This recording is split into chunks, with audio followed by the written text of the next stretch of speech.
Hamas के killer Gaza में चप्पे चप्पे पर फैल गए और अब हिजबुल्लाह को लेकर जो रिपोर्ट सामने आई है उसे नेतन्याहू को बेहद परेशान कर दिया। उत्तर कोरिया और हिजबुल्लाह के बीच पक्की दोस्ती देखकर नेतन्याहू के साथ बाइडेन को भी लग रहा है कि इस युद्ध में परमाणु बम की एंट्री हो सकती है।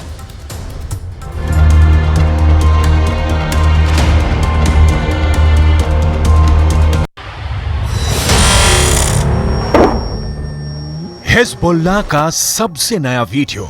लेबनान इजराइल बॉर्डर पर एक पोस्ट के पास सफेद रंग का ट्रक जा रहा है, तभी होता है एंटी टैंक मिसाइल से हमला। इस हमले में ट्रक पूरी तरह जलने लगता है। उसमें क्या था ये कोई बताने को तैयार नहीं, लेकिन बाद में इजराइल की पोस्ट पर अचानक हरकत बढ़ जाती है। कुछ लोग भागते हुए नजर आते हैं। हिजबुल्लाह के इस पिन पॉइंट अटैक ने इजराइल में बहुत बेचैनी पैदा कर दी है। क्या हिजबुल्लाह उत्तरी इजराइल पर चढ़ाई करने वाला है? क्या हिजबुल्लाह सिर्फ इस बात का इंतजार कर रहा है कि गाजा में जैसे ही इजराइल की फौज फंसेगी वो उत्तरी बॉर्डर पर युद्ध शुरू कर देगा? हिजबुल्लाह के हमले का सही वक्त क्या हो सकता है, इसे लेकर नेतन्याहू से लेकर बाइडेन दोनों पसोपेश में हैं।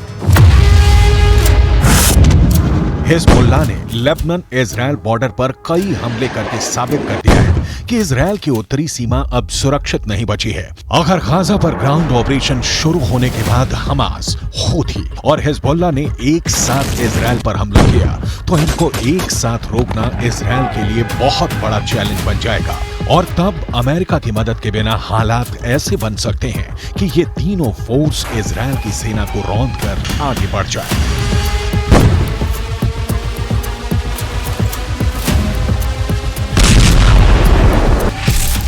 गाजा में हमास के लड़ाकों की तादाद 40 से 50 हजार के करीब है। उत्तर की तरफ लेबनान में मिलिशिया हिजबुल्लाह की तादाद 1 लाख से ज्यादा है। इनके सामने इजराइल में एक्टिव और रिजर्व फोर्स मिलाकर 6 लाख से ज्यादा सैनिक हैं। ये आंकड़े बताते हैं कि इजराइल के पास 4 गुना ताकत है।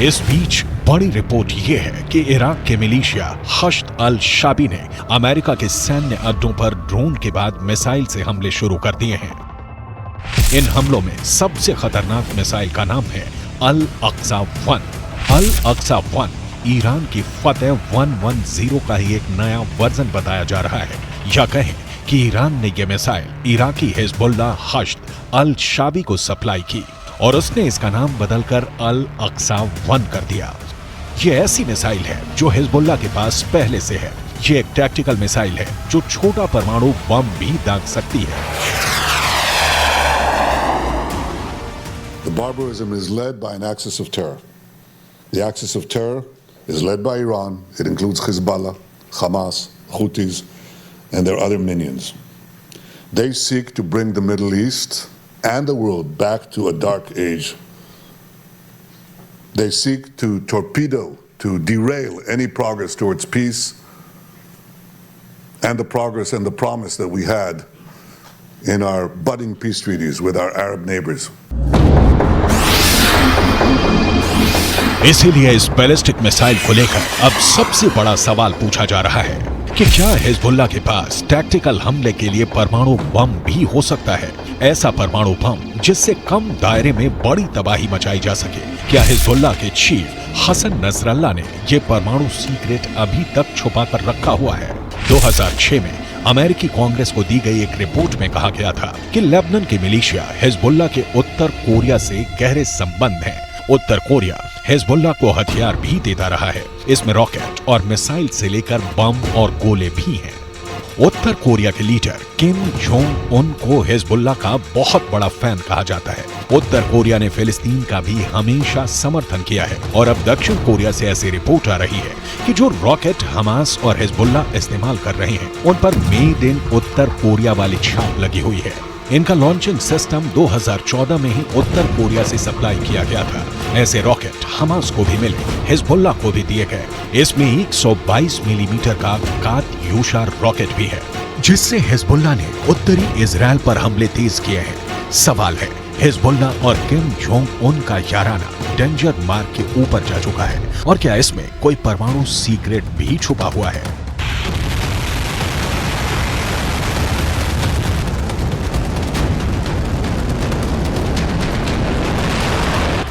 फिलहाल इजराइल पर एंटी टैंक हमलों ने हिजबुल्लाह के इरादों को खतरनाक रूप दे दिया है। इजराइल हिजबुल्लाह के हथियारों को लेकर डरा हुआ है, क्योंकि उसने अब तक जो एक्शन दिखाया है उसमें इजराइल की कई बड़ी पोस्ट के चीथड़े उड़ चुके हैं। हिजबुल्लाह ने 3 तरह की एंटी टैंक गाइडेड मिसाइलें इस्तेमाल की। ये है कॉर्नेट, इसकी रेंज 5 किलोमीटर तक है। ये रूस की मिसाइल है, लेकिन अब ईरान इसका देसी वर्जन देहलाविया तैयार कर चुका है और ऐसी बहुत सी मिसाइल अब हिजबुल्लाह के पास हैं। दूसरी है BGM-71 anti tank guided missile, range है 3.5 किलोमीटर। ये अमेरिका में बनी मिसाइल है, लेकिन अब इसकी नकल ईरान तैयार कर रहा है और उसने हिजबुल्लाह को सप्लाई की है। तीसरी है 85 कॉन्कोर्स, रेंज 4 किलोमीटर। ये भी रूस ने बनाई है और अब ईरान में ये तोसान नाम से तैयार की जाती है। इजराइल ने सीरिया से खतरे को देखते हुए गोलान पहाड़ियों में भी टैंक पहुंचा दिया है। ये हिस्सा पहले सीरिया का हिस्सा था, लेकिन 1967 के युद्ध में सीरिया से इजराइल ने इस हिस्से को अपने कब्जे में ले लिया। लेबनान, सीरिया और इजराइल के ट्राई जंक्शन वाले इलाके में हिजबुल्लाह का पूरा कंट्रोल है।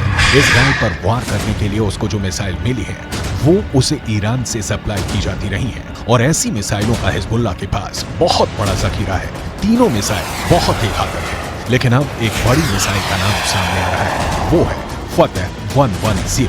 इस मिसाइल से नेतन्याहू को डर लग रहा है, तो उसकी बहुत बड़ी वजह है ईरान की ये मिसाइल 300 किलोमीटर तक हमला कर सकती है और ये अपने टारगेट के 3 मीटर के दायरे में गिरती है। एक बैलिस्टिक मिसाइल का इतना सटीक होना बहुत बड़ी बात है और यही बात इजराइल को परेशान कर रही है। फतह 110 की 2 और खास बातें हैं, जिसकी वजह से इसे रोकने में इजराइल को बहुत मुश्किल आ सकती है। ये सॉलिड फ्यूल वाली मिसाइल है, ये कम वक्त में लॉन्च के लिए तैयार की जा सकती है और ये रोड मोबाइल है, यानी इसे कहीं से भी लॉन्च किया जा सकता है और फिर अपना ठिकाना बदलना बहुत आसान है।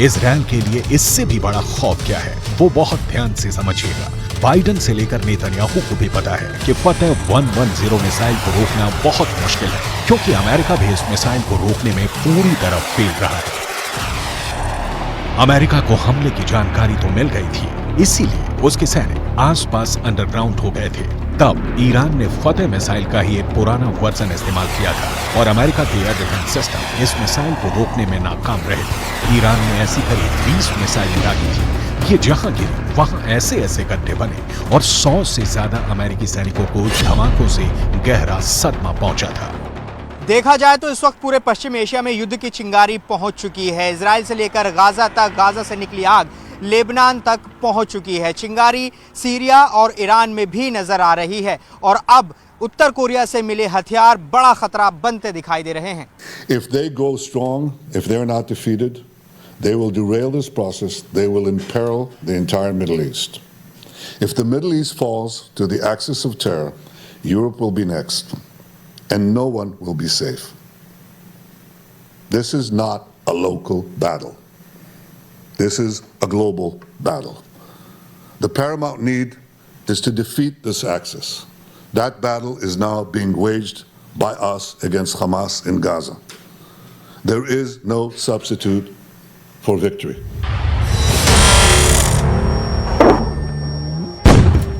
हिजबुल्लाह का खतरा बहुत बड़ा है, ये इजराइल भी जानता है और अमेरिका भी। अगर हिजबुल्लाह ने गियर बदला तो इजराइल के लिए उसे रोकना आसान नहीं होगा।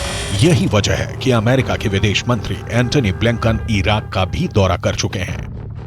जब ब्लिंकन इराक पहुंचे तो वो बुलेट प्रूफ जैकेट पहने हुए थे। इराक में ऐसा खतरा बताता है कि अमेरिका इस वक्त वहां की मिलिशिया हश्द अल शाबी से भी घबराया हुआ है, क्योंकि ईरान समर्थित इस गुट ने अब इराक और सीरिया दोनों जगह अमेरिका के अड्डों पर हमले शुरू कर दिए हैं।